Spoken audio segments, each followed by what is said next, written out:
front of me is Realme 9 Pro, and today I would like to show you how you can switch on or off automatic screen rotation on this device.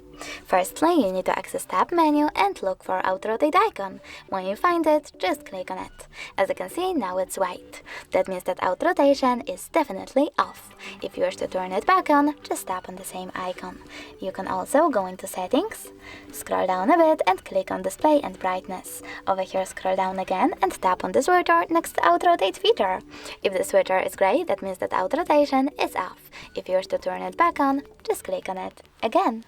Thanks so much for watching. If you enjoyed this video, leave a like, comment and subscribe. Bye!